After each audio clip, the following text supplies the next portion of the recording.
du monde entier. Aujourd'hui, nous sommes le 15 février 2023. Voilà, nous sommes le 15 février 2023. Nous sommes à notre troisième séance, voilà, de notre dernière semaine. Nous travaillons toujours sur le même thème, un cœur uni à Dieu et un cœur uni à l'Église de Dieu. Donc c'est sur ce thème-là que j'ai eu la charge d'entretenir le peuple,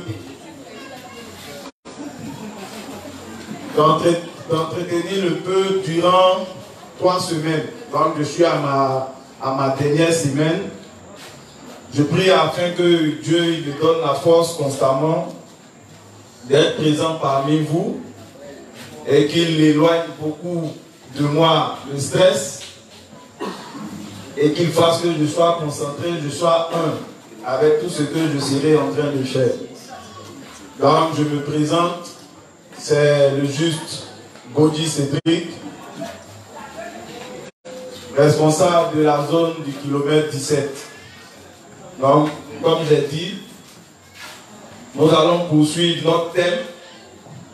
Mais bien avant, je vais confier la charge à la juste Élie de nous confier ou de nous remettre entre les mains de notre Seigneur Jésus-Christ, afin qu'il dispose le cœur de son assemblée, afin qu'il dispose aussi le cœur de son serviteur, pour que toute parole qui soit dite de par son serviteur ne vienne rien de lui, mais ne vienne que des volontés de Dieu.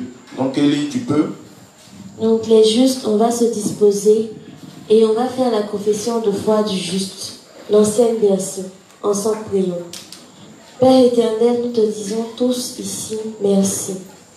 Merci parce que par ta miséricorde, ta pitié, tu es venu sous forme d'homme et tu as pris tous nos péchés passés, présents et futurs. Au baptême fait par Jean-Baptiste, tu es mort à la croix pour payer le prix de notre rachat. Ensuite, tu as vaincu la mort et le péché en ressuscitant les morts et tu es monté au ciel. En nous laissant le Saint-Esprit, notre guide, notre consolateur. Merci Père éternel, car nous réalisons que nous, race de péché, monceau de péché, nous aurions été tous en enfer, n'eût été ton intervention. Merci, car par nos œuvres, nous n'aurons jamais pu atteindre ton paradis. Nous croyons en ta sainte Trinité et nous croyons en ta justice. Merci Père éternel de nous avoir rendus justes, saints et sans péché devant toi pour toujours. Au nom de Jésus-Christ. Amen. Ensemble, confions le moment au Seigneur. Prions. Père Céleste, nous te disons merci pour ce moment que tu permets. Merci pour l'union à l'Église véritable des justes.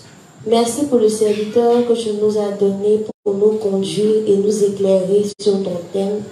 Merci Dieu des justes d'éloigner de lui toute forme de stress et de malaise et de parler toi-même au travers de lui. Merci de disposer également nos cœurs à recevoir ta parole et à faire un avec. Au nom de Jésus-Christ, nous avons tous prié. Amen. Donc, Amen. Nous sommes à la suite de notre thème. Mais hier, on s'est laissé avec une question, avec un point d'interrogation. Voilà, c'est dessus dont on s'est laissé.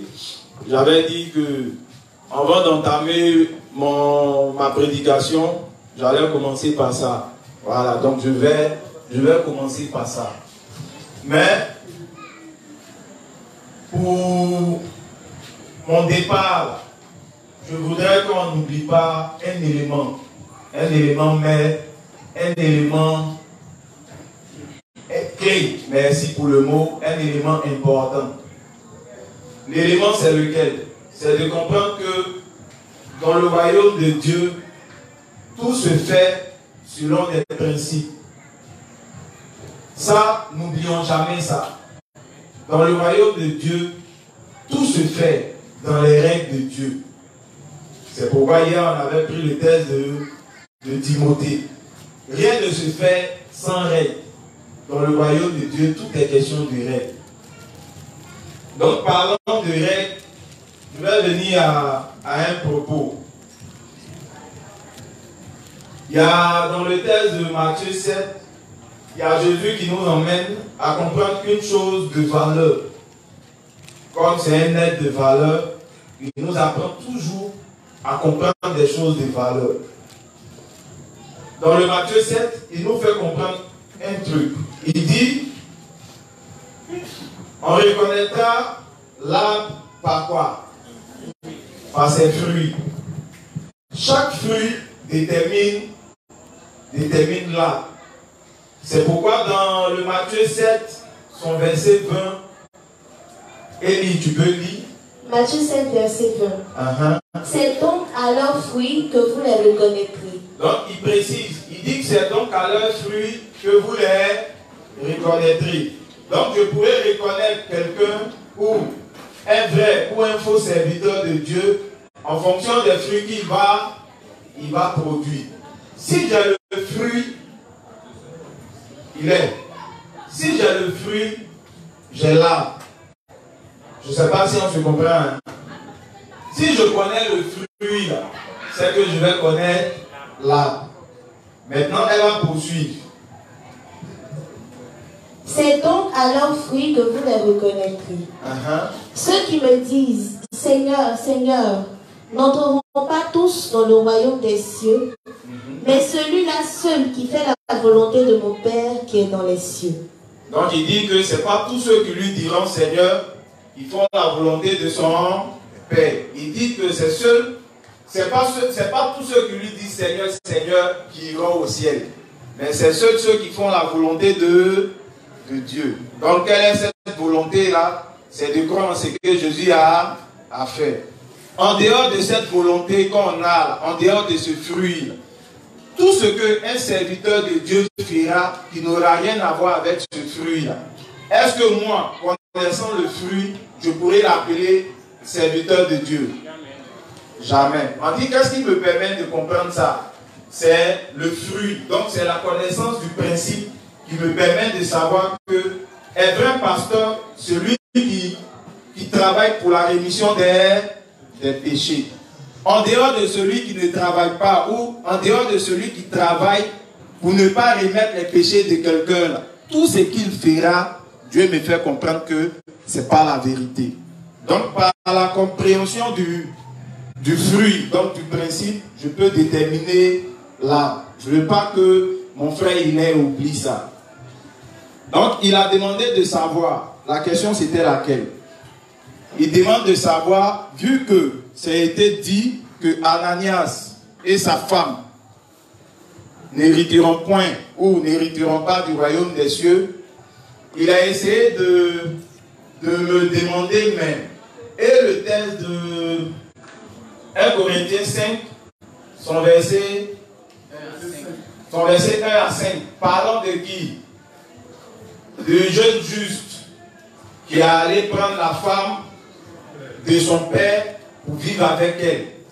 Et quand Paul est venu, il dit que bon, pas qu'il est venu, mais ayant reçu l'information, il dit que n'étant pas présent de corps, mais étant présent d'esprit, normalement, ce frère-là ne doit pas résider au milieu des... On doit le chasser. Donc il dit que pour un tel frère, il a remis entre les mains du diable, donc entre les mains de Satan. Dans quel objectif? Il dit pour la destruction de sa chair afin que son esprit soit sauvé. Donc me demandant ça, c'est pour me dire, mais est-ce que ce qui est expliqué là n'est pas le même cas que celui de Ananias et Saphira? Est-ce que tels ils sont morts, c'est pas pour la destruction de leur chair, pour que les âmes puissent vivre? Maintenant je répète, c'est pas pour ça. Hein? Maintenant on me demande, mais pourquoi? Parce que c'est le pourquoi qui va rendre vrai ce que je dis. Parce que le point d'interrogation, c'est la destinée de Ananias et Saphira. C'est ça, non? Voilà. On dit que non, c'est pour les corriger, c'est pas pour les corriger. C'est pas pour corriger leur chef ou quoi que ce soit. Non.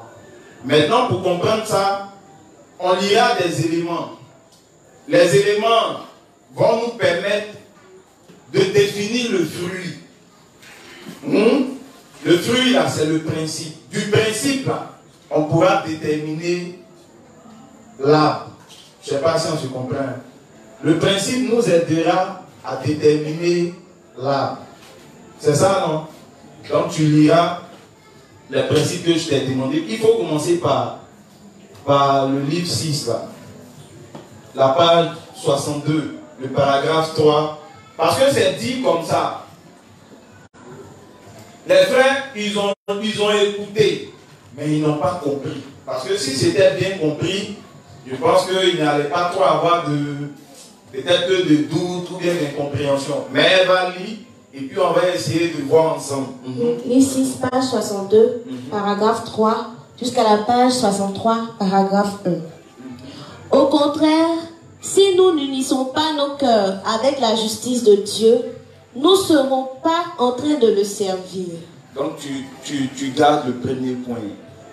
Maintenant, ici, il nous fait comprendre quoi? Il dit celui qui n'unira pas son cœur à la justice de Dieu, il ne sera pas en train de servir Dieu. Mais il sera en train de servir qui? Sa propre chair.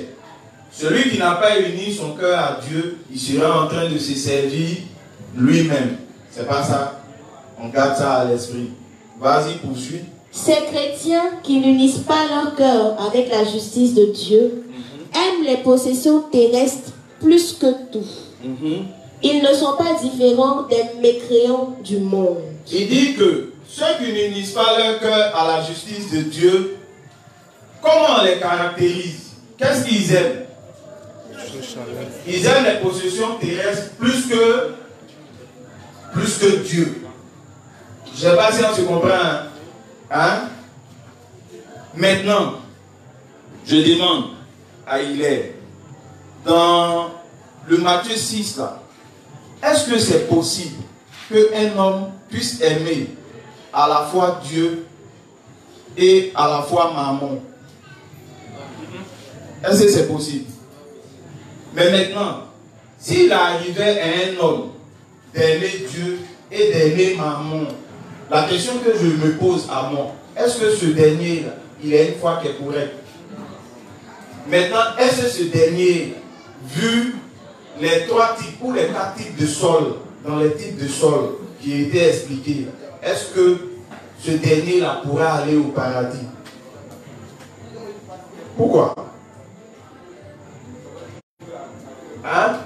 Pourquoi il ne pourra pas aller au paradis? Parce que les 3 types de sols, on dit que quoi? Commençons par le sol qui avait des, comment on appelle ça, des pierres.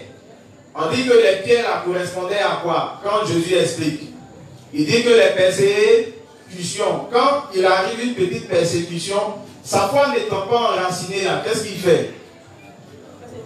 Il va se détacher. S'il se détache, la question qui est posée, est-ce qu'il va au paradis? On dit pourquoi?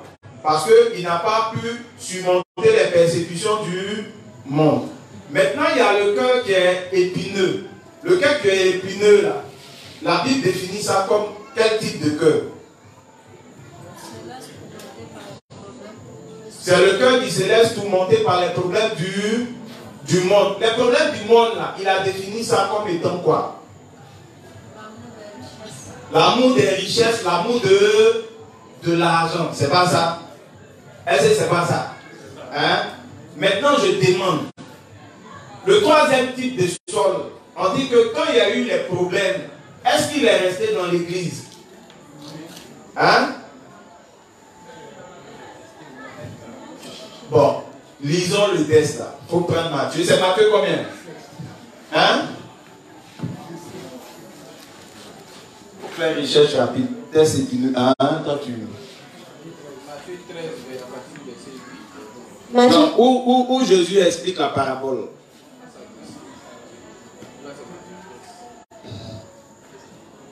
Ok, on va aller au verset.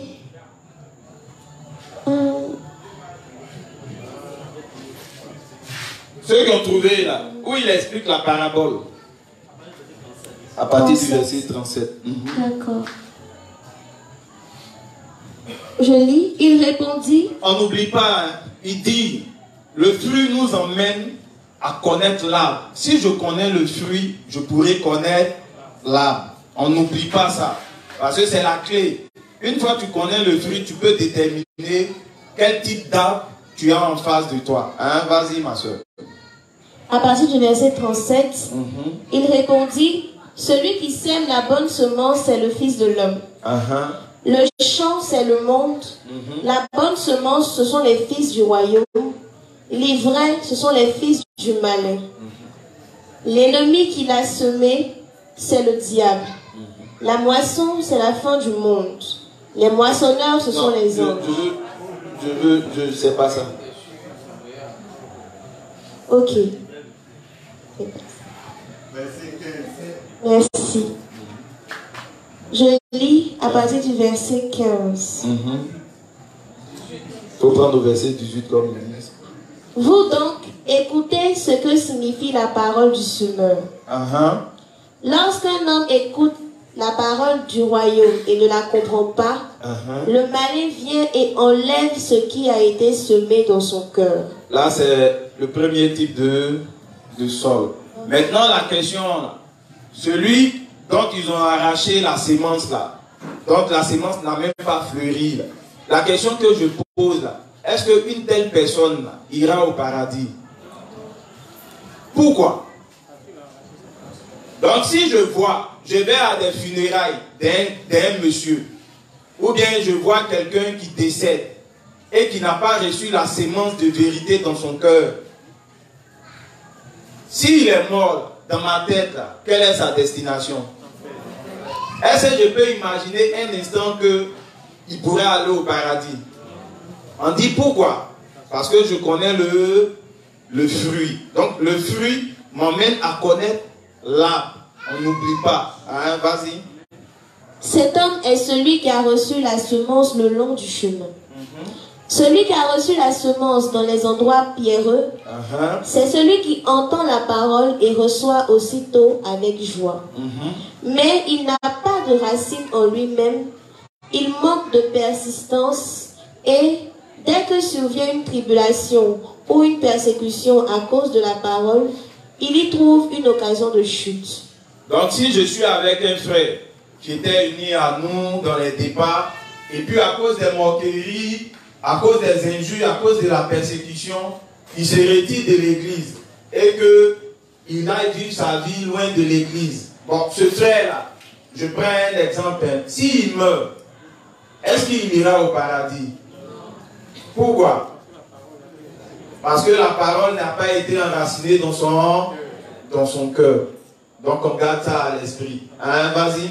Celui qui a reçu la semence parmi les épines, c'est celui qui entend la parole, mais en qui les soucis du siècle et la séduction des richesses étouffent cette parole et la rendent infructueuse. Pourquoi? Le fait que les soucis du monde étouffent la parole en lui, là, ça correspond à quoi? Son cœur est comment? Devant les soucis du monde. Donc dans leur cœur, si on prend, on veut faire un pourcentage. Si Dieu est à 40, dans leur cœur, l'amour du monde est à combien? 60.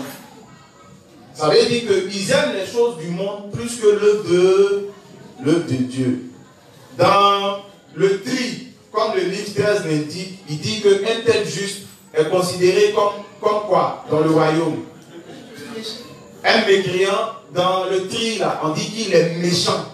C'est un méchant, c'est videur. Il n'aime pas Dieu. Je ne sais pas si on se comprend. On dit qu'il n'aime pas Dieu. Le fait de ne pas aimer Dieu, ça se définit comme quoi?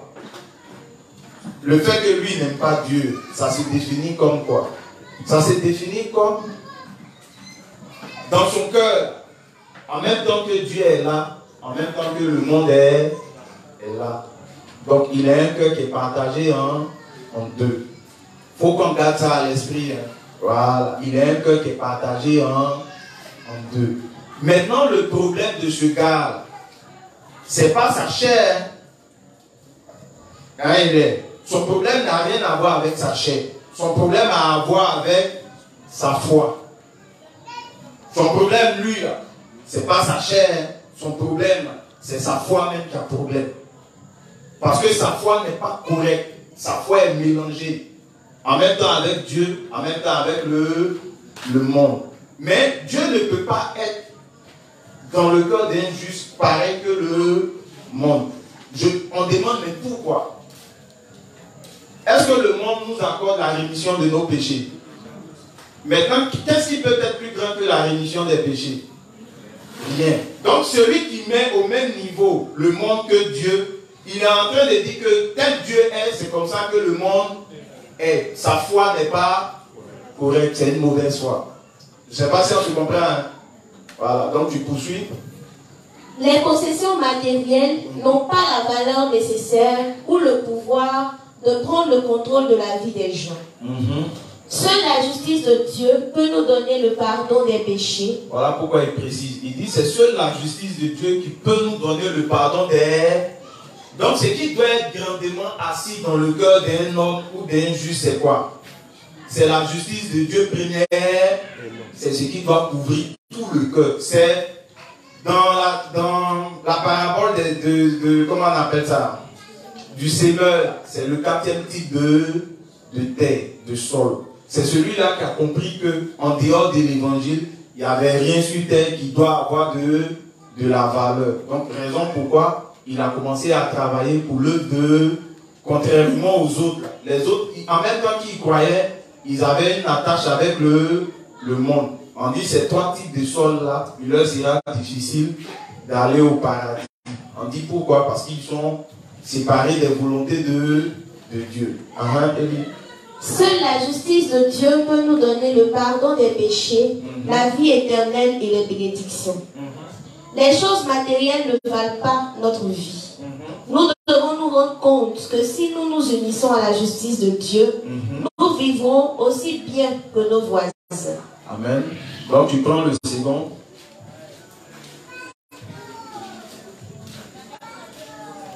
Livre 13, page 457, paragraphe 2, 3, 4. Vous voyez, l'objectif de mon retour dessus, là, c'est de manière pédagogique. Parce que je dis que quoi? Pour celui qui m'avait bien compris, quand j'expliquais ça, mon propos, là, peut-être que n'allait pas trop créer de la confusion, bien bon, n'allait pas susciter de questions. C'est pourquoi je dis, on n'oublie pas. On reconnaît l'arbre par quoi? Par ses fruits qu'il manifeste. Si j'ai le fruit, je peux déterminer l'arbre. On n'oublie pas ça. Alors? Mais à la fin, il y a le travail de tri de ceux qui sont pris dans cet évangile de l'eau et de l'esprit, où le Seigneur rassemble les bons dans les vases et jette les mauvais. Le Seigneur dit qu'il séparerait les méchants du milieu des justes. En d'autres termes, même parmi les croyants en l'évangile de l'eau et de l'esprit, il y a des justes et des méchants. Donc il est en train de nous faire comprendre une chose. Il est en train de nous donner un fruit. Il dit même au milieu des croyants, il y a 2 types de justes. C'est pareil, l'image qu'il nous donne là, quand on rentre dans l'Ancien Testament, c'est pareil avec l'image de Jacob et Ésaü. C'est les 2 types de... Il y a des justes qui croient fermement, pleinement en la parole. Il y a des justes qui sont attachés encore à leur propre pensée, qui marchent selon leur chair. Voilà les 2 types de justes. Et qu'on a fini par comprendre que celui que Dieu bénit, c'est celui qui est uni à qui? À l'église. C'est celui qui écoute les recommandations de sa mère étant assis sous la tente. Être assis sous la tente, c'est être assis dans l'église auprès des serviteurs. Vas-y, c'est ces personnes-là qui reçoivent les bénédictions de Dieu. Comment peut-il y avoir les justes et les méchants parmi les gens qui ont reçu le vrai évangile? Quand tous les péchés peuvent être effacés, si les gens croient en l'évangile de l'eau et de l'esprit, comment le Seigneur peut-il dire que parmi eux, il y a des justes et des méchants? Donc, ça c'est un point d'interrogation. Comment c'est possible? On a tous reçu la rémission de nos péchés. Comment c'est possible qu'au sein de nous, là, il y ait des bons et des méchants? Vas-y. Nous devons accorder une attention particulière à cela et trouver la réponse. Amen. Vas-y. Chacun de nous va à l'église et vit sa vie de foi, mais certains d'entre nous seront classifiés comme méchants devant Dieu. Amen. On vient tous à l'église, mais Dieu voyant le cœur de chacun, il nous dit, il nous fait comprendre que il y en a parmi nous qui seront classifiés comme méchants. Donc j'ai le mot. Je dois chercher maintenant le fruit. J'ai le fruit, je dois maintenant venir à l'arbre. Voilà, donc vas-y. Qui sont-ils? Qui sont les méchants dans l'église? Ce sont ceux dont le cœur est comme le troisième terrain de la parabole du semeur. Donc le méchant, ici, le révérend nous emmène à le connaître. Il dit que pour connaître le méchant, il faut aller dans la parabole, le troisième type de sol, c'est celui-là qui définit le méchant dans l'église de Dieu. Ils sont ceux qui, en dépit de clamer croire en l'évangile de l'eau et de l'esprit, sont toujours intéressés à un haut point aux choses matérielles, qui s'intéressent seulement à la bonne vie de leur chair et qui n'ont aucun intérêt du tout à l'annonce de l'évangile de l'eau et de l'esprit de par le monde entier, ni à obéir à la volonté de Dieu. Donc ils obéissent à qui? À la volonté de leur chair. Ils ont de l'amour pour qui? Ou pourquoi? Pour eux-mêmes. Ils ne font rien avec tout ce qui est en rapport avec l'œuvre de Dieu. Maintenant, si moi je vois un tel juste, qui a un tel comportement, on dit qu'il est appelé comment? Selon les principes. Maintenant, est-ce que ce méchant, il héritera du royaume des cieux? Pourquoi? Sa foi n'est pas correcte. Parce qu'il se préoccupe plus de sa chair que de sa foi. J'espère que vous comprenez. Voilà, donc poursuit. Bien que ces gens aient entendu et cru en l'évangile de l'eau et de l'esprit, ils ne peuvent pas porter de fruits. Jamais.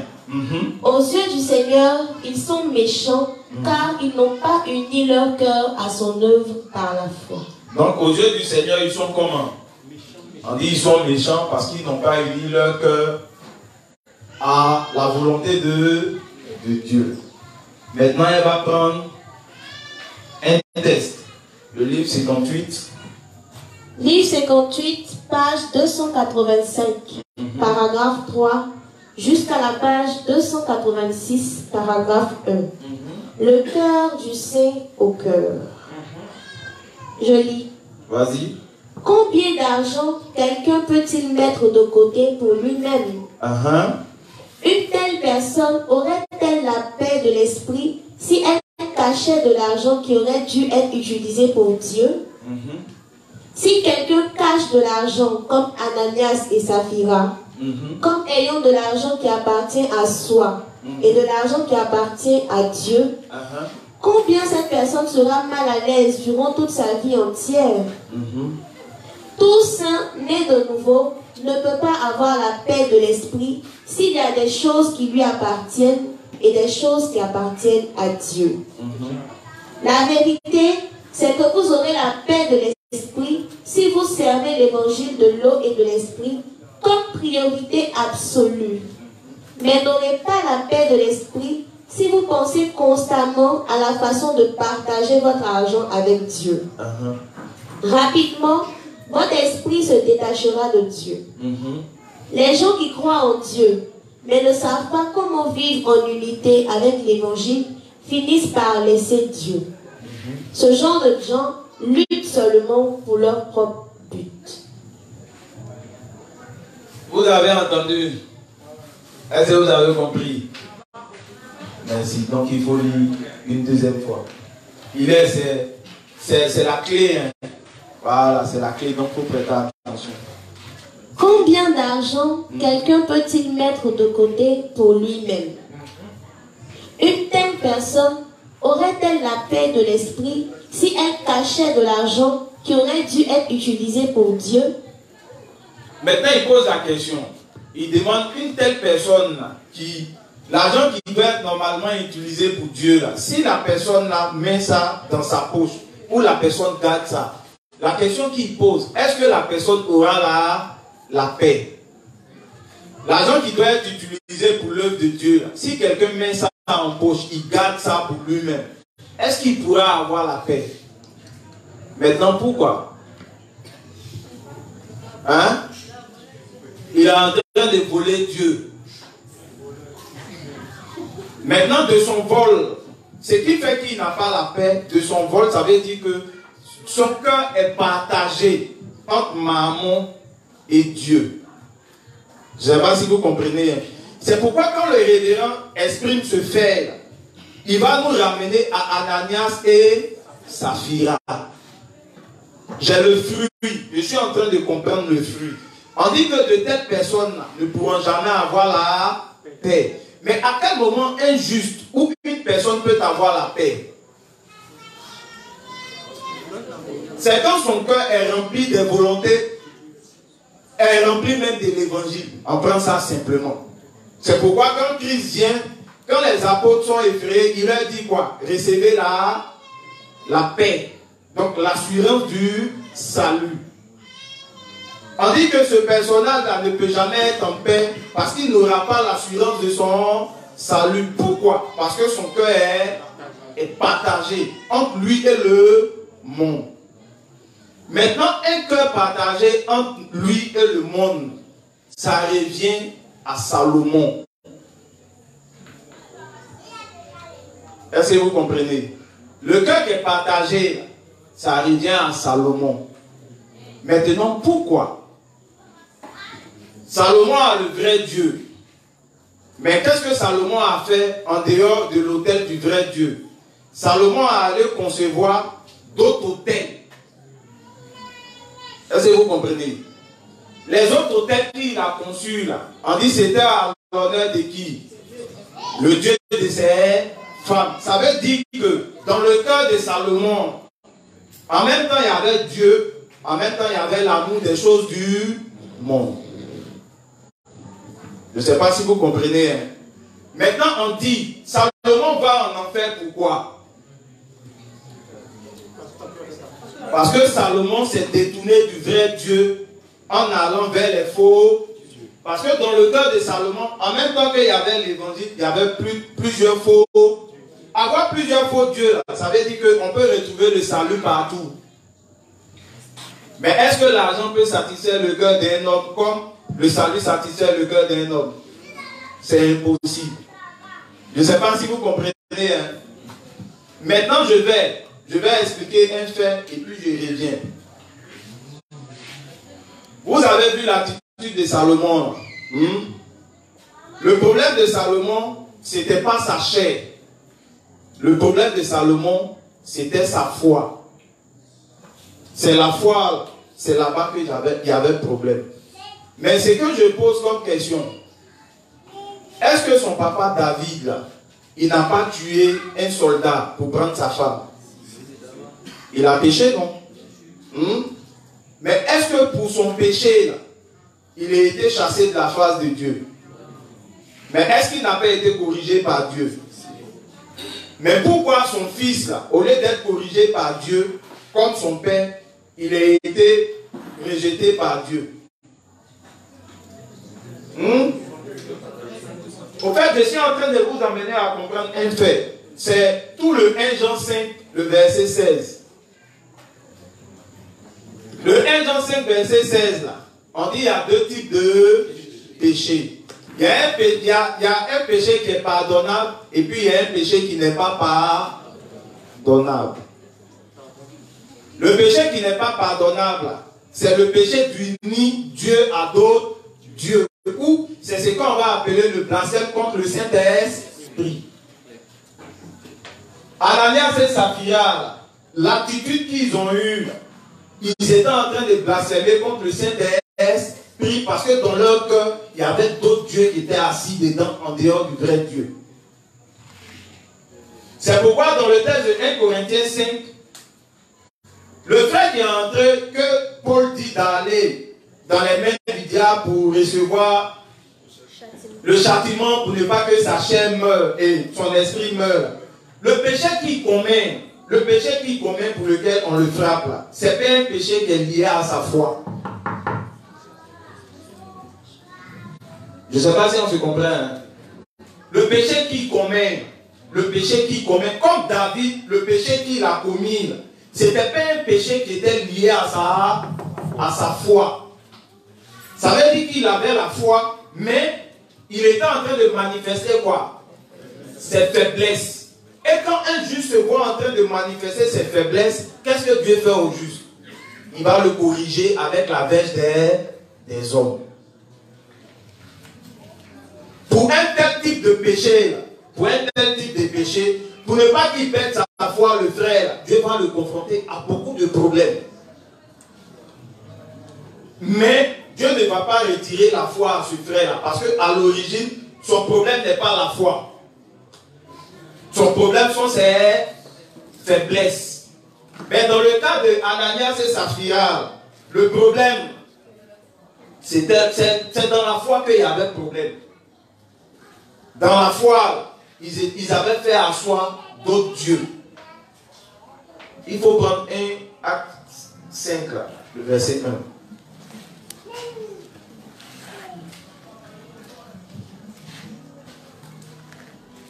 1. Acte 5, le verset 1.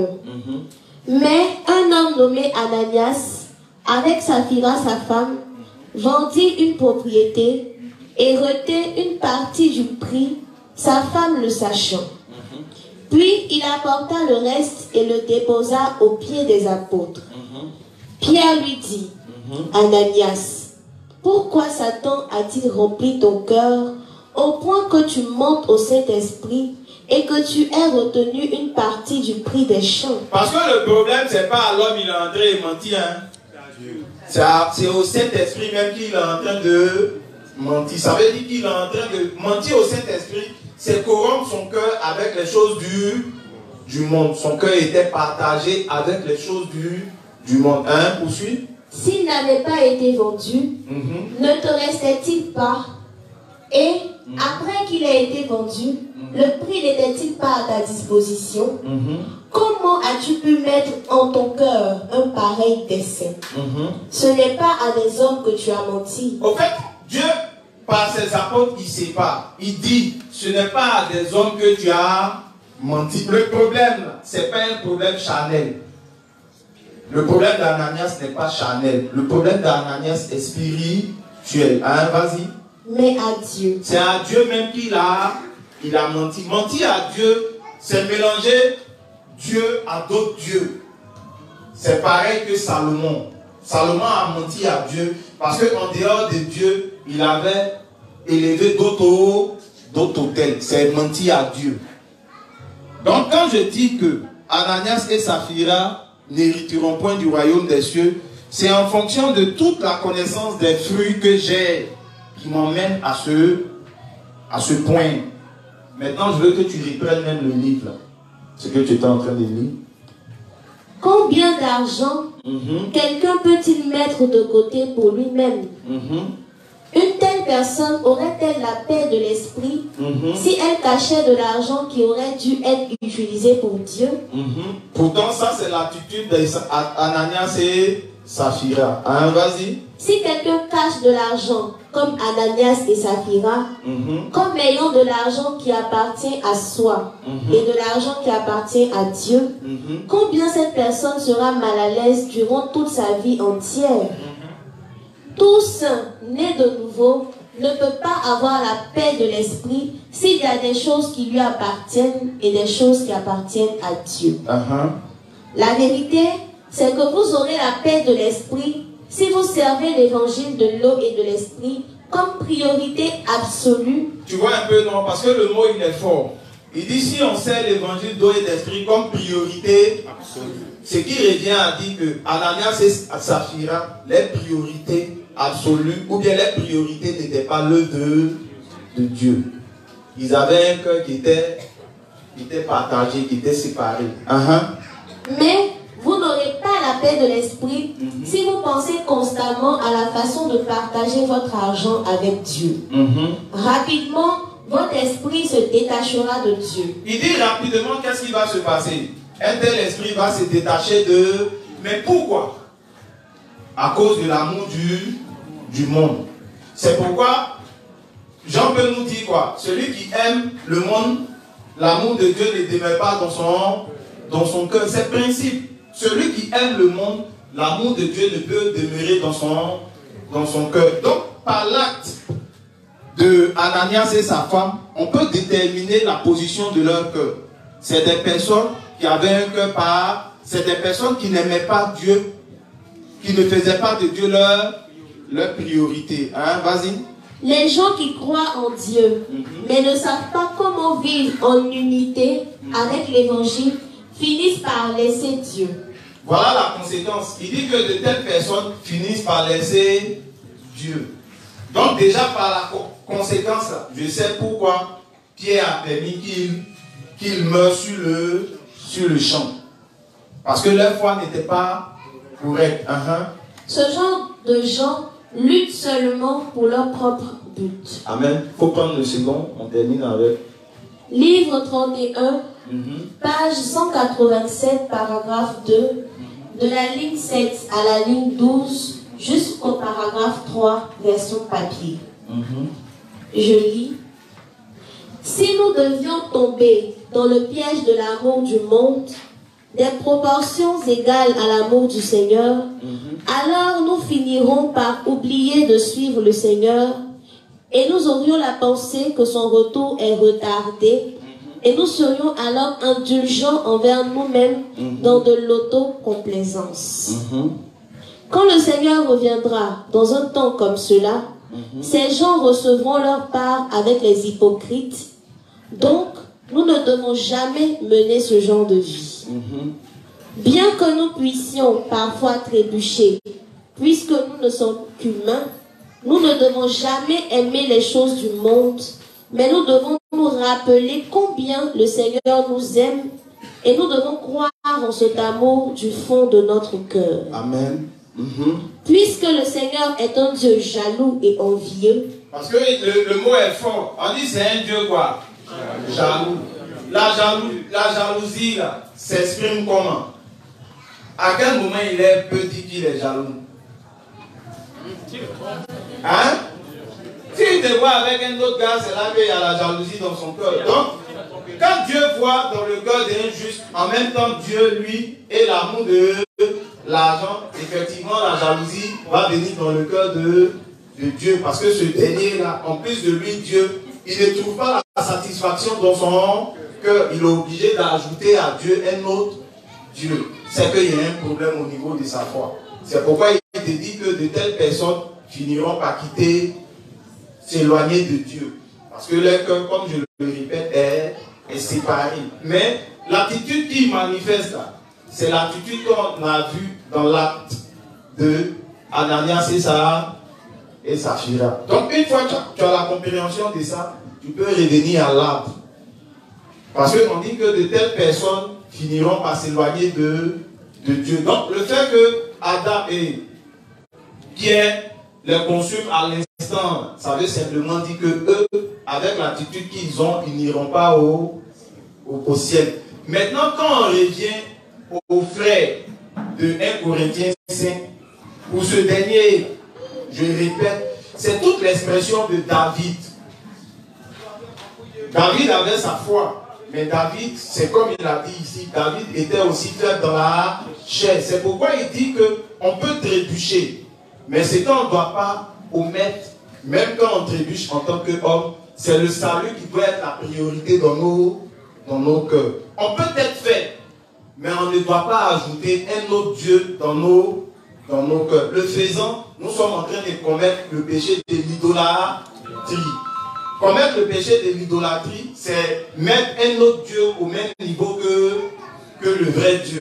Ça, tu es en train de commettre un péché qu'on appelle le blasphème contre le Saint-Esprit. Ce type de péché-là, c'est pourquoi le texte de 1 Jean 5 dit, son verset 16, on peut prier pour tout, mais pour ce péché-là, on ne peut prier. Parce que ça, c'est contre Dieu même, tu es en train de t'opposer. C'est pourquoi celui dont Paul prie, là, il a commis les péchés qui sont liés à la chair, donc il n'y a pas de souci. Pour un tel frère, on peut prier et puis Dieu va le maintenir, quoi. Voilà, c'est un peu ça. Maintenant, c'est de te demander, est-ce que tu as compris un peu? En dehors de lui, là, c'est à tout le monde je parle. Parce que on a eu vent que, les gens ne sont pas trop convaincus, ça crée un peu de tumulte, ça et là. Ah, mais pourquoi l'inspecteur dit ça? Donc maintenant, pour ceux qui n'ont pas perçu, pour ceux qui n'ont pas compris, voilà un peu la démarche. Maintenant, pour ceux dont ton corps qui ont encore du flou, je veux qu'ils expriment un peu leur flou. Il y a quoi? C'est quoi vous ne comprenez pas dans ce qui est expliqué? Parce que l'objectif là, comme je dis toujours, c'est pas de partir. C'est de se rassurer qu'en partant, on comprend ce qu'on fait. Parce que si on s'en va, on va loin, et puis on ne comprend pas, on sera en train de nous-mêmes perdre notre temps. C'est pourquoi j'ai dit, j'ai beaucoup aimé sa préoccupation, mais comme je sais que ça allait me donner beaucoup de développement, c'est pourquoi je lui ai dit que bon, laisse, je sais que j'ai vent de ça, les gens ça murmure un peu ça et là, mais bon, comme toi tu as eu courage de me poser la question, j'ai pris la peine d'expliquer. Mais maintenant dans l'explication, celui qui pense ne pas comprendre, je suis là. Voilà, qu'il pose. Ah, vraiment, inspecteur, tu as dit, mais... Et puis, on essaie de voir. Voilà. Hein? Non, là, je parle de tout le monde. Hein, celui qui pense ne pas comprendre. Voilà. C'est pourquoi je dis... Ce que je suis en train d'expliquer là, c'est quoi? Je dis... Aujourd'hui, je peux dire que quelqu'un est un faux prophète. On dit pourquoi? Je dis, je n'ai qu'à regarder aux fruits. Les fruits me disent quoi? Les fruits me disent que tout faux prophète, là, au lieu de travailler pour le salut, il travaille pour les miracles. Donc je sais que si quelqu'un parle de miracles et puis quelqu'un n'a pas reçu la rémission de ses péchés, tout ce que ce dernier-là est en train de faire, moi je le considère comme un faux serviteur de eux. On dit pourquoi? Je dis non, je connais les fruits. Donc par le fruit, je peux déterminer là. Quand je dis que Ananias et Saphira n'hériteront point du royaume de Dieu, je dis mais pourquoi? Je dis voici les fruits qui sont présentés. C'est en fonction de la compréhension des fruits. Je peux dire que voici comme eux ils ne respectent pas tel critère. Si tels ils sont morts dedans, ils iront en enfer. C'est pourquoi il a dit sa préoccupation. Elle est bienvenue parce que nous-mêmes, hier, on disait la même chose que lui. Quand j'expliquais, parce que ma femme, c'est ma moitié. Donc, elle entend. Elle ne me dit pas personnellement. Mais hier, elle est un peu inquiète. L'inquiétude que, tu as dit, mais est-ce que c'est vrai? Son inquiétude, là. Il ne faut pas aller mettre la honte sur nous.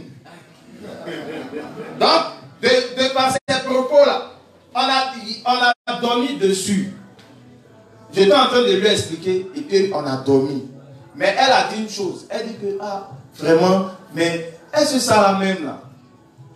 Tu as parlé de ça à Pasta. Mais est-ce que vous, entre vous les inspecteurs, quand elle dit ça, c'est un langage codé. Je sais ce qu'André me dit. Est-ce que tu es super? Les gens parlent. Il dit, les gens parlent, mais je sais pourquoi je dis qu'il ne faut pas avoir peur. Donc sa peur m'a emmené à une inquiétude. Matin, il me suis levé. Elle-même, il est réveillé. On en a parlé un peu. Mais on voit qu'on ne parle. J'ai fait, parce que je ne peux pas expliquer tout mon schéma, mais j'ai fait un développement d'au moins peut-être en question de feuilles, au moins de 3 pages. Et puis j'ai apporté à Pasteur. J'ai dit à Pasteur que, ah Pasteur, voilà dans les échanges là, dans ma prédication, voilà là où je suis venu, voilà ce que j'ai eu à dire. Mais vraiment j'ai dit, mais l'inquiétude de ma femme, bon, m'emmène à m'inquiéter. Sinon, je sais que c'est ça, mais si c'est pas ce que tu penses là, bon, faut m'aider un peu. Je vais emmener ça à Pasteur. Il dit non, qu'il ne faudrait pas que tu aies peur. Il y a faux, mais je vais t'emmener des trucs qui vont te permettre de plus développer sur ta position. J'ai dit que, ok, il n'y a pas de souci. Donc, il a commencé à m'emmener. Tout le travail qu'il m'a emmené, c'était par rapport aux 3 types de sols. Il dit que si quelqu'un a bien compris le type de sol, il comprendra pourquoi Dieu fait un tri au milieu de son église. Et dans ce tri-là, quelles sont les personnes qui n'hériteront pas du royaume des cieux? Donc celui qui aurait une bonne compréhension de ça, il pourra comprendre ce que tu es en train de dire. Il dit, bon, amen. Donc je vais m'atteler à expliquer. Voilà, donc c'est pourquoi dans l'explication, il y a, la dernière fois même quand j'ai expliqué, il y a le pasteur Clark, je crois bien, qui m'avait fait part du livre 58. Parce qu'il m'a dit, ah, inspecteur, c'est quand tu étais en train d'expliquer, j'ai bien compris le livre 58 que j'ai lu concernant, sur l'économie, là, ils ont parlé de la méchanceté de Ananias et Saphira. Donc c'est là que j'ai bien compris. Donc c'est pourquoi j'ai pris le livre 58.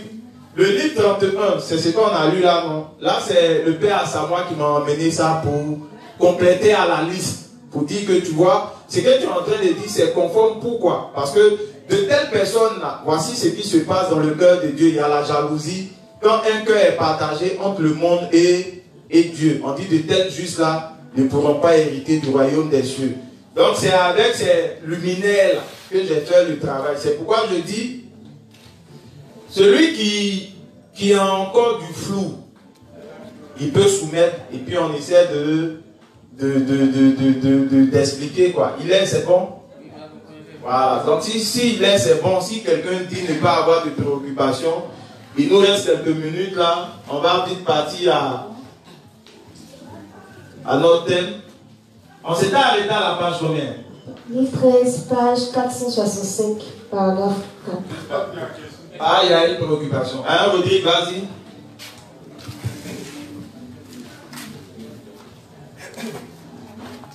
Bonsoir les justes. Vu les 2 exemples là, bon, comment nous, étant des justes, comment nous on peut savoir la différence des actions que les justes mènent là, qui blasphèment contre l'esprit. Une action de blasphémer contre l'esprit, et puis une action qui... Parce que l'action, le cas pratique là, il est simple. On prendra le même cas. Puisque hier on a dit, en nous juste là, ce que Dieu regarde, c'est le cœur. Tu vois un peu, non? Quand Dieu regarde un juste, Dieu regarde notre cœur. Tu vois un peu?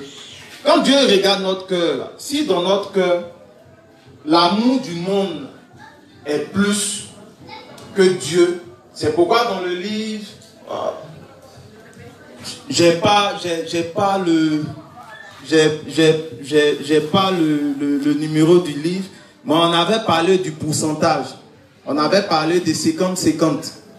Voilà, c'est pourquoi on a dit que quand quelqu'un naît de nouveau, nous sommes à 50% pour Dieu et puis 50% pour le monde. Mais on dit, nous devons travailler et aller pour l'œuvre de Dieu, à aller au-delà des 50. Que quand nous sommes à 55, c'est là que notre foi est correcte. Mais quand le juste commence à trop aller dans le monde, c'est là qu'il y a un problème.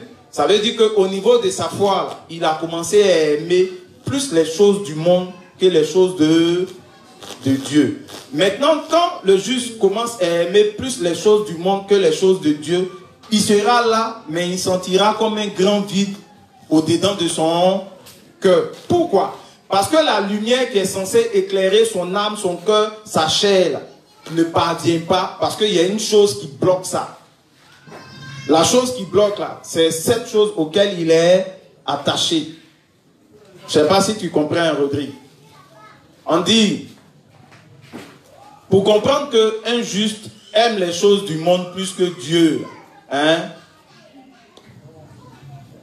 J'avais pris un exemple simple, tu vois un peu. Dans le livre 15, là, il dit, le juste est là, il est là, il fait les œuvres de Dieu. Il va, il est uni, il vient, il prêche. Mais pendant qu'il est en train de faire ça, là, au lieu que la joie inonde son cœur, il sent de la tristesse au-dedans de son cœur.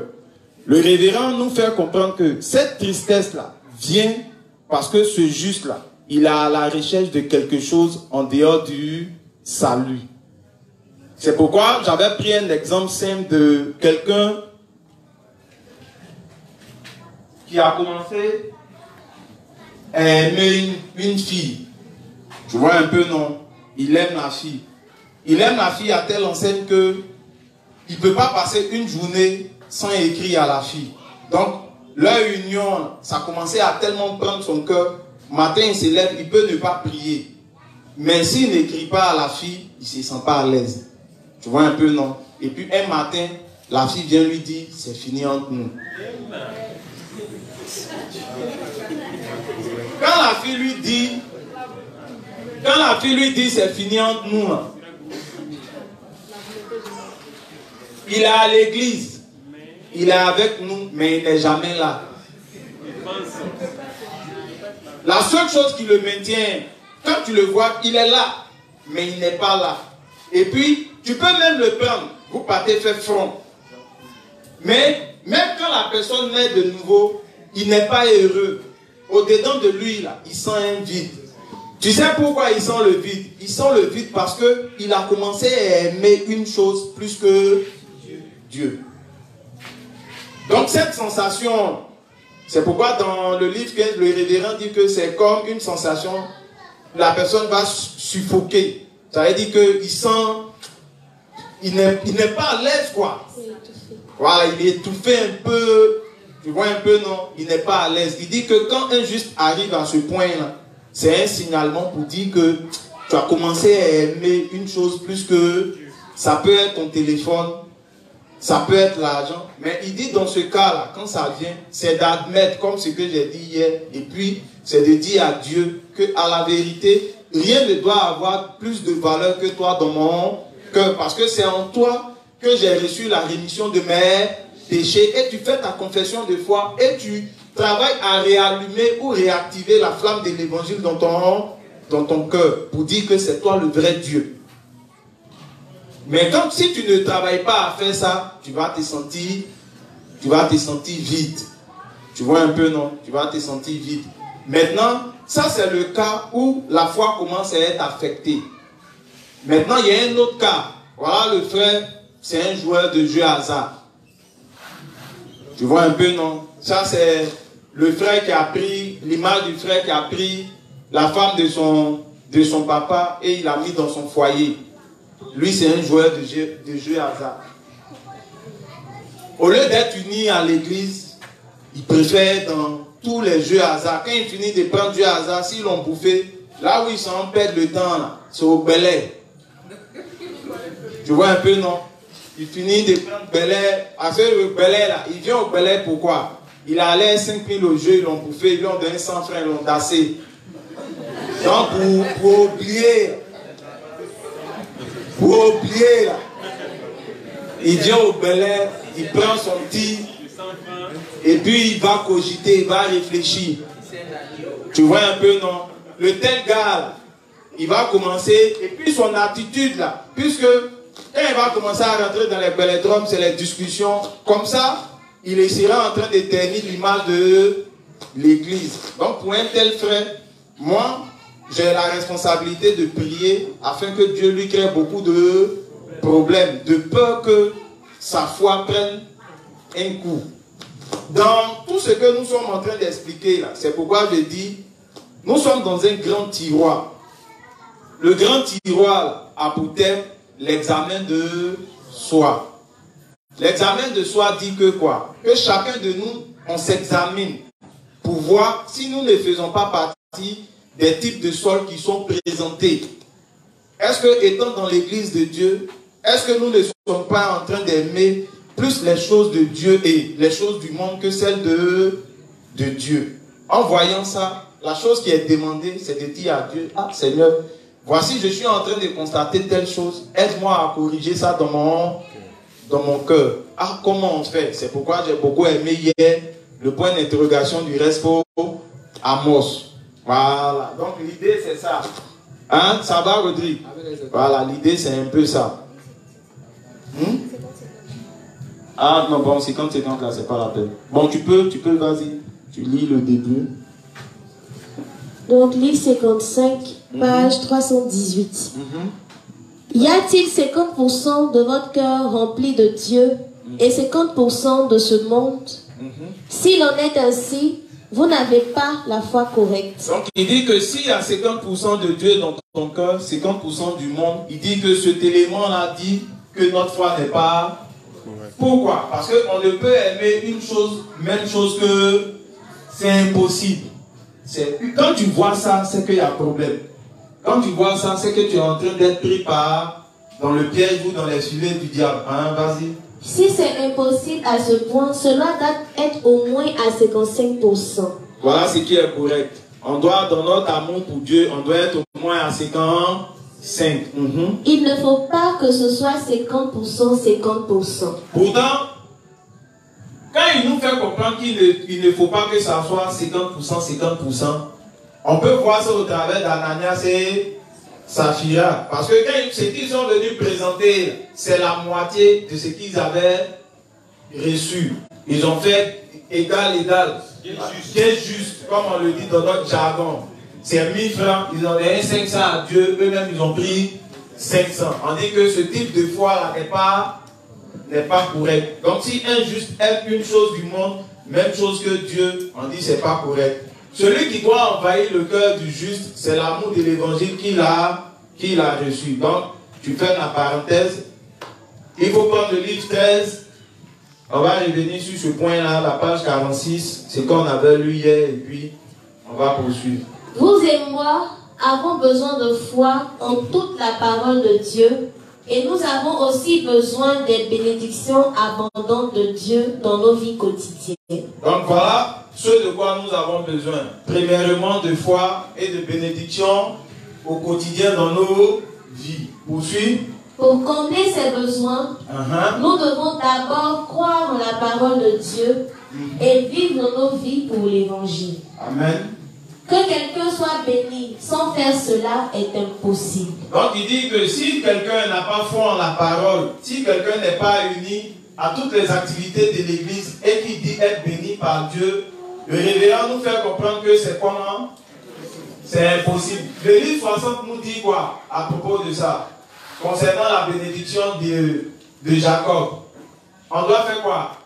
Pour que Jacob puisse être béni, on devait faire quoi premièrement? On devait sentir le parfum de ses vêtements. Donc, on dit que pour qu'il parvienne à cette foi authentique-là, qu'est-ce qu'il devait faire? Hein? Pour parvenir à la foi authentique-là, qu'est-ce que Jacob devait faire?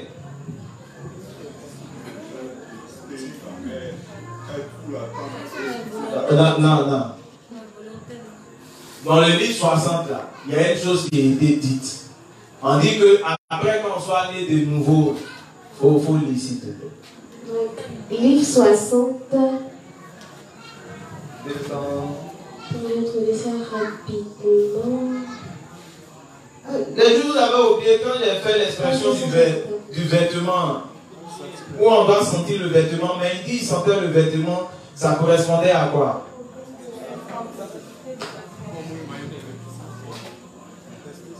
Pas vu.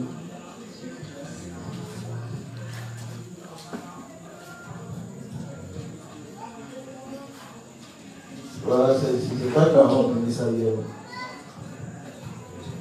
Bien sûr, vous ne pouvez pas devenir béni comme cela quand vous venez tout juste de recevoir la rémission de vos péchés. Si vous allez commencer à suivre le Seigneur après être vraiment né de nouveau, les difficultés vont certainement suivre. Et vous aurez aussi beaucoup de persécutions et expérimenterez beaucoup de douleurs. Et c'est seulement après avoir traversé tous ces processus que vous deviendrez quelqu'un en qui Dieu trouve vraiment de la joie. Tout comme Isaac, dans le passage des Écritures aujourd'hui, a donné la bénédiction après avoir senti les vêtements de son fils, Dieu vous bénira en reconnaissant l'authenticité de votre foi. Il vous approuve ensuite seulement en disant: la foi a vraiment été affermie dans ton cœur. Tu es aussi un homme de foi. Tu as réellement mis ta confiance en moi. Donc sa foi a été affermie comment? Parce qu'il a, devant chaque difficulté, ce qu'il a mis au devant, c'était sa croyance en Dieu. On dit pour que Dieu puisse voir l'authenticité, donc pour que Dieu puisse bénir un juste, la première des choses qu'il fera à ce juste-là, c'est de confronter le juste à beaucoup de problèmes. Des problèmes, qu'est-ce que Dieu attend? Dieu attend que le juste croie, ait la foi en lui et fasse son œuvre. Quand le juste arrive à faire ça, le vêtement là, l'odeur est agréable parce qu'il a vécu par la foi. Que si un juste ne vit pas par la foi, il ne peut rien obtenir de... S'il obtient une chose sans vivre par la foi, c'est une malédiction. Parce que toute maison qui n'est pas bâtie selon le plan de Dieu, cette maison-là finira par s'écrouler. Voilà pourquoi ne pas obtenir les choses par la foi. Donc, le fait que nous soyons unis à l'église de Dieu, nous sommes unis à l'église de Dieu pour recevoir les bénédictions de Dieu. La réception de ces bénédictions-là commence par notre croyance ou notre foi pleinement en la parole de Dieu. Et par la suite, lorsque nous serons en train de faire l'œuvre du service de l'église, prêcher, prier, croire aux dévanciers, être unis à toutes les activités de prédication, quand nous serons en train de faire ça, c'est à cette condition-là nous recevrons tout de la part de Dieu. Donc tu reviens. Si quelqu'un dit qu'il a été béni sans croire en le Seigneur, sans le servir, sans le suivre, alors cela signifie que Dieu ne s'est pas occupé de lui. Oh, réponds s'il te plaît. Si quelqu'un dit qu'il a été béni sans croire en le Seigneur, sans le servir, sans le suivre, bon, lui il dit que Dieu l'a béni. On dit pourquoi? Parce qu'il dit, mais moi je suis étonné. L'église de Dieu dit que pour être uni, pour avoir une femme, il faut respecter les principes. Ouais, ma femme, on s'est pris, mais tout ça là même, il n'a même pas respecté ça. Il dit, le fait même que tu aies cette femme, que tu penses que c'est une bénédiction, à la vérité, ça ne vient pas de Dieu. Pourquoi? Parce que tu n'as pas respecté les principes liés au choix du mariage.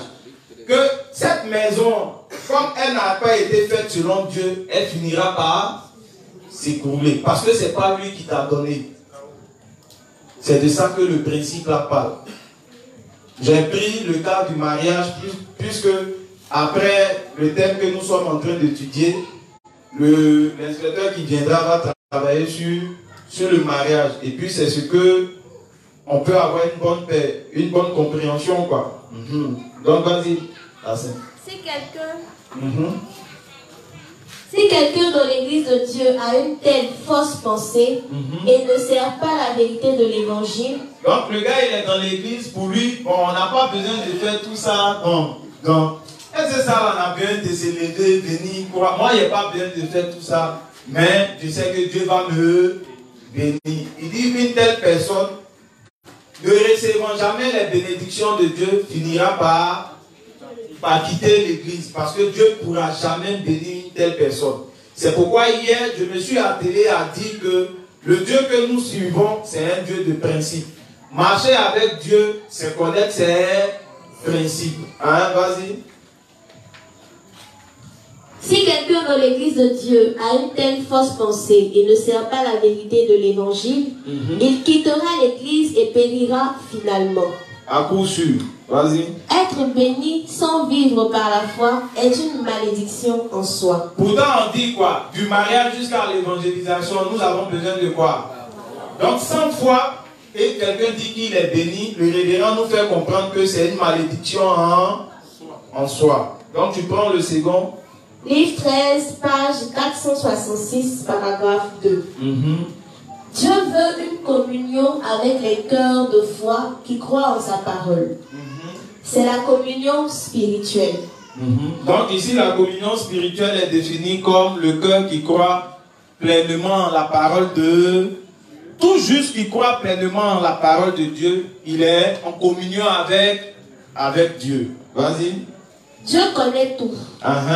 Donc, nous devons croire avec nos cœurs en la parole de Dieu et les paroles dites par ses serviteurs. Donc, il y a deux éléments ici. Il dit, premièrement, on doit croire en la parole de...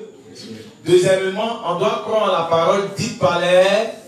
Pourquoi? Parce que c'est aux serviteurs que Dieu donne la compréhension. À l'image de Pierre, c'est aux serviteurs que Dieu donne les clés pour nous faire comprendre chaque parcelle des Écritures. On avait la parole.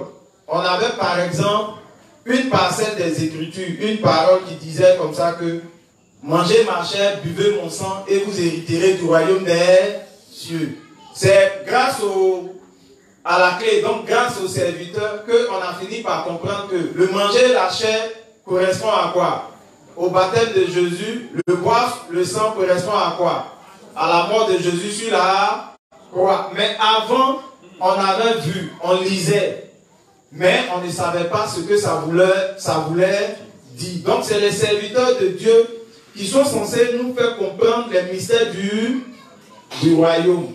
Mais ce que Dieu nous demande premièrement, quand une parole est dite dans l'église, même si on ne la comprend pas, nous devons la garder dans nos cœurs. On doit dire, comme Dieu ne ment pas, ce que la parole dit, c'est d'abord la vérité. Et par la suite, chercher à comprendre les profondeurs de la parole. Donc les mystères de la parole, en allant voir qui?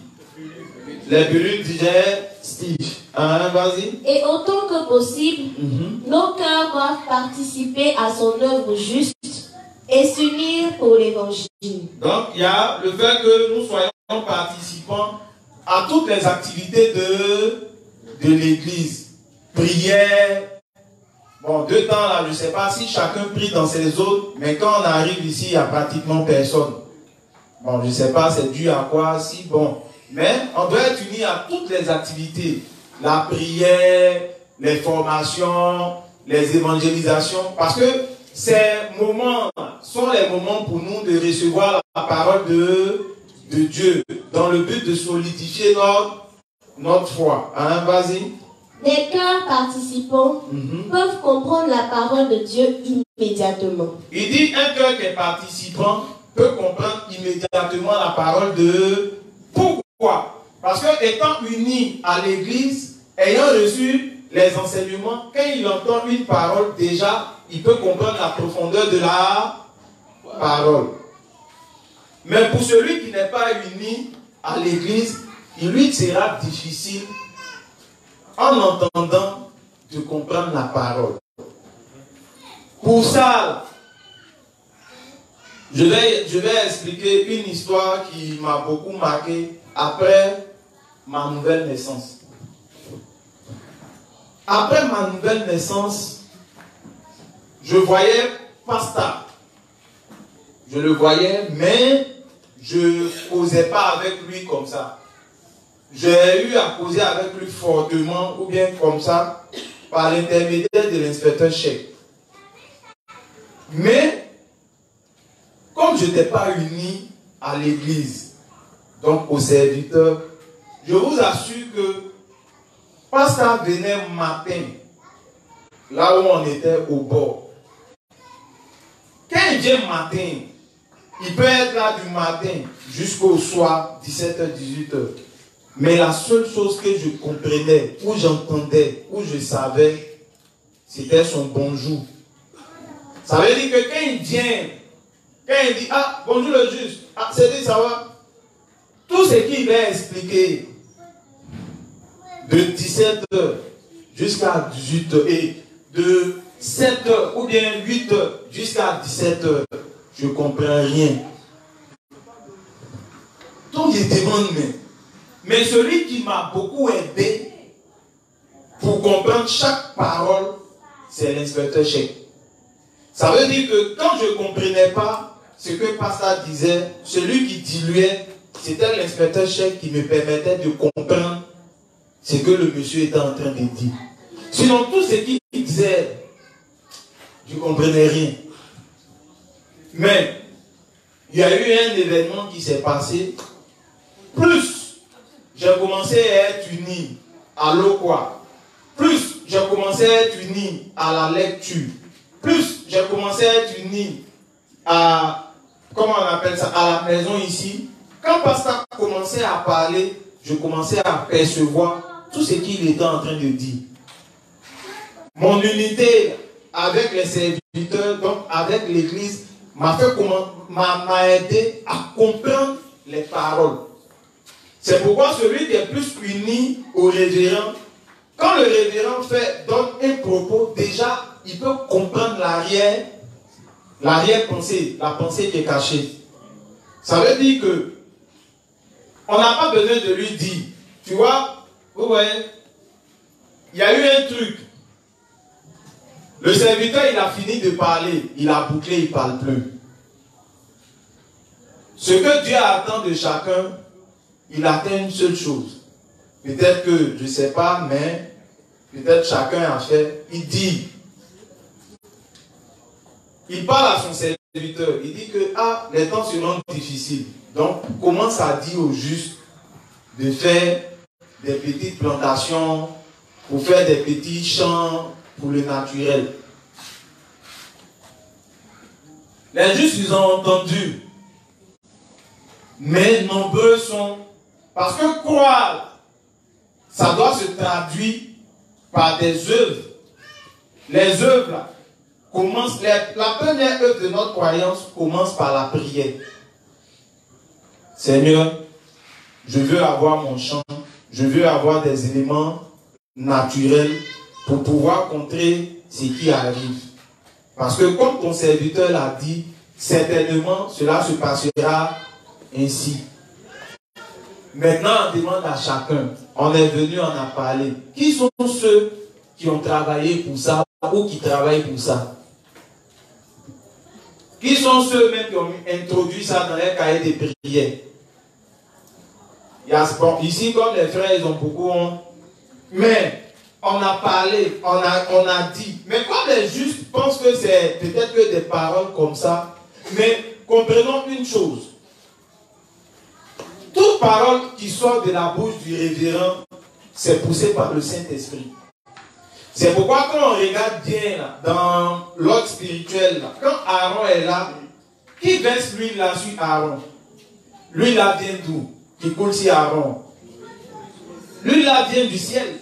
Ça veut dire que l'huile correspond aux enseignements, aux paroles que Aaron reçoit de la part de Dieu. Mais ceux qui ont la bonne compréhension des paroles premièrement, ce sont qui?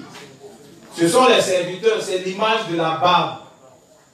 Parce que la barbe est proche de quoi? Est proche de la bouche. Donc c'est ceux qui sont proches des serviteurs qui comprennent ces paroles-là et par la suite ils feront quoi? Ils vont faire sur les vêtements. Ou bien, les vêtements c'est qui? C'est le peuple. Maintenant dans le peuple, c'est ceux qui seront collés, qui seront participants. C'est ceux-là, quand les paroles viennent, comme ils savent que c'est quitté depuis là-haut, donc eux, derrière chaque parole, c'est qui ils voient? C'est Dieu. Donc, ils vont commencer à traduire la parole, commencement en prière, parce qu'ils portent foi en ça. Mais quand quelqu'un est éloigné, qui n'est pas uni, quand ces paroles-là viennent, en tout cas, il écoute, mais il ne fait rien avec. Donc, ma soeur, vas-y. Leurs yeux spirituels sont ouverts et leur foi grandit. Donc les justes participants, le fait que nous devions être unis, c'est pour ces objectifs-là. Pour que nos yeux spirituels s'ouvrent. Et par la suite quoi? Leur foi grandit. Et pour voir notre foi grandir. Pour voir sa foi grandir, il faut être uni à l'église. Pour avoir l'ouverture des yeux, il faut être uni à l'église et aux serviteurs. Voilà le secret de l'unité. Si l'église de Dieu travaille à ce qu'on soit unis, c'est pour parvenir à ça. Un juste ne peut pas croître, ou bien un juste ne peut pas grandir en dehors de l'unité de l'église. C'est impossible. Si un juste s'élève, il est seul dans son coin, il dit, bon, moi je n'ai pas besoin de l'église, j'ai les livres, je vais m'asseoir à la maison, je vais lire, je vous assure que le juste là, il va mourir, il sera en train de se perdre. Maintenant je demande pourquoi. Parce que c'est l'église qui a eu pour responsabilité de séparer le jour d'avec la nuit dans la vie de foi du juste. C'est le juste qui sait, qui connaît les volontés de Dieu et qui connaît les volontés de Satan. C'est les serviteurs de Dieu là, qui peuvent faire cette séparation à l'image des luminaires. Donc si un juste n'a pas de serviteur en haut de lui pour l'éclairer, tout ce qu'il va voir dans les livres là, vont être ténèbres. Parce qu'il va comprendre les choses non selon Dieu, mais il va comprendre les choses selon lui-même. Voici l'objectif de notre unité d'avec l'Église et d'avec les serviteurs. C'est pour l'ouverture de nos yeux et c'est pour voir notre foi grandir. Hein, vas-y. La Bible dit, or la foi vient de ce qu'on entend et ce qu'on entend de la parole de Christ. Donc cette parole-là, qui vient de Christ, là, ça revient à quoi? Ça revient aux serviteurs. C'est des serviteurs que nous apprenons des paroles de Dieu. Hein, vas-y. Quand les serviteurs de Dieu prêchent cette parole, ce sont ceux dont les yeux sont ouverts qui voient la foi, apprennent des serviteurs et la font leur. Et la font leur. Parce qu'ils voient la foi, ils savent que cette parole-là, elle vient de... Pourquoi? Parce qu'ils ont pris la peine d'être des saints participants. Ils ont participé à toutes les activités. Ils ont eu les yeux ouverts, ils ont eu leur foi grandie. Donc quand une parole vient, ils peuvent distinguer la parole. Ah, ça, si c'est venu du révérend, c'est que c'est venu de Dieu. Maintenant, si les devanciers en parlent, c'est pour nous donner la pertinence ou la force qui se trouve dans cette parole-là. Donc, comme j'y crois, donc fais-le, c'est d'abord inscrire ça sous forme de prière. Je crois, donc j'écris, je prie pour ça. Mais pour quelqu'un qui n'a pas les yeux ouverts, quand la parole vient, il ne fera rien parce qu'il ne sait même pas ce qui est tombé.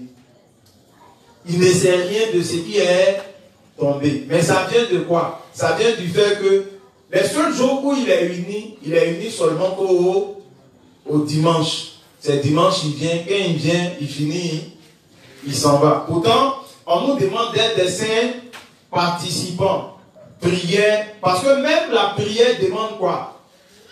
La prière demande l'apprentissage. L'évangélisation demande l'apprentissage. Raison pourquoi l'Église nous demandait de faire des fronts assistés. Par qui? Par des devanciers. Tout ça pour amener à l'unité qui nous permettra d'avoir nos yeux ouverts. Parce que plus tu apprends des devanciers dans leur manière de prêcher, ça t'ouvre les yeux. On était avec la juste Yolande dans nos débuts. On est allé dans une famille au Maroc. Ils nous ont reçus. Et puis, on était en train de faire l'échange avec la famille. Et puis, la famille a dit, mais bon, parce que là, d'évangéliser nous demande de faire quoi? Quand tu ne connais pas un terrain, on te demande de faire quoi? De faire un sondage. C'est à partir du sondage, là, les informations que tu récoltes qui vont te permettre maintenant de mettre ta stratégie de front en place. Donc, nous, on vient, on est en mode sondage. Le sondage là dit, le sondage demande quoi? Quand on est en mode sondage, on fait quoi? Généralement, on pose des questions. Donc, on a commencé à poser les questions. Et puis, il y a un monsieur qui a dit, bon, oui, bon, au lieu de bon, expliquer en même temps ce que vous voulez. On était avec un frère. Il me tape, reste haut, vas-y, dis. Le juge. Oh, reste haut, dis, l'eau, le sang. Ils ont qu'à dire comprendre en même temps. On est en train de dire ça pourquoi? Parce que quand quelqu'un il n'est pas uni, il veut faire les choses vite de lui-même. Merci. Quand quelqu'un n'est pas uni, il veut faire les choses selon ses propres forces, sans tenir compte de la direction de l'église. Celui qui est uni, recevant la direction de l'église, quand il est en train de travailler, il travaille selon ce que l'église lui a demandé de faire. Être uni, c'est de recevoir la direction de l'église et travailler en fonction. C'est pourquoi ceux qui n'étaient pas unis, là, ils ont reproché des choses à Pasteur. On a entendu dire par beaucoup que, mais lui là, il vient, les justes se fâchaient. Parce que quand lui il vient, étant uni, au fait, c'est quand nous sommes en train, quand on est en train d'étudier les cours, là, et puis on pense au passé, qu'on comprend que, vraiment, Pasteur, il y a longtemps, il était grand. C'est pas maintenant il est grand, il y a longtemps. Mais dans le travail, là, il y a beaucoup qui ne comprennent pas sa pédagogie. Donc, ne comprenant pas, il y a beaucoup qui se plaignent de beaucoup de choses. Non, mais pourquoi? Mais c'est un pédagogue. Les gens se sont plaints. Mais quand tu lis le livre 13, la page 288, le révérend nous fait comprendre que dans ces débuts, n'ayant pas la maîtrise parfaite de l'évangile ou bien de l'évangélisation, les âmes qu'il pouvait faire naître, il a tué ces âmes parce qu'il ne savait pas bien prêcher. Maintenant, il nous a fait comprendre que prêcher, avant de s'aimer les graines de l'évangile, c'est comme un cultivateur. Avant de s'aimer dans un champ, la première des choses qu'il fait, c'est quoi? Il doit nettoyer le champ, préparer même le sol et puis maintenant enfouir les semences. Les gens se sont plaints de cette pédagogie-là. Ils disent que quand Pasteur vient, il aime trop tourner autour du pot. Qu'il me faut mouler en mettant, il faut mouler. Aïe, quand tu tournes, tu papas, tu as dit, il faut mouler. Mais quand il dit ça, c'est aujourd'hui on comprend que n'étant pas sous la direction de l'église, les gens faisaient les choses par leur propre pensée. C'est pourquoi même évangéliser nous demande d'être unis à l'église pour apprendre dans les règles. Parce que si on n'apprend pas dans les règles, au lieu de faire naître les âmes, on va les éloigner de l'église. Je crois qu'il est 21h10. Maintenant, il y a le juge David qui ne me fait plus les signes. Je ne sais pas si c'est moi, je ne le regarde plus. Mais bon, les gens ils doivent rentrer à la maison. Donc on va marquer l'arrêt. On va prendre la peine de libérer. Mais bon, s'il y a des questions, on peut les soumettre. On essaie de voir 5 minutes vite fait. On les soumet et puis, mais s'il n'y a pas de questions, on va rentrer. Voilà. Il y a des questions? Bon. Élie, tu fais la prière. On va dire merci à Dieu de ce qu'il nous accompagne chacun. Voilà, que Dieu fasse en sorte que la pluie là nous trouve à 23h chacun à la maison. Voilà, pour recevoir de la fraîcheur naturelle. À un prix et puis on va rentrer. Voilà, Jésus avait déjà les sujets de prière. Donc prions. Père Céleste, nous te disons merci pour ce moment que tu as permis. Merci Dieu des justes de ce que toutes ces paroles que nous avons reçues puissent germer dans nos cœurs. Merci de nous permettre de les accepter toutes telles que vraies, afin qu'elles puissent porter du fruit en nous. Merci Père Céleste pour notre retour à la maison et que cette pluie-là trouve chacun des justes chez eux. Au nom de Jésus-Christ, nous avons prié. Amen.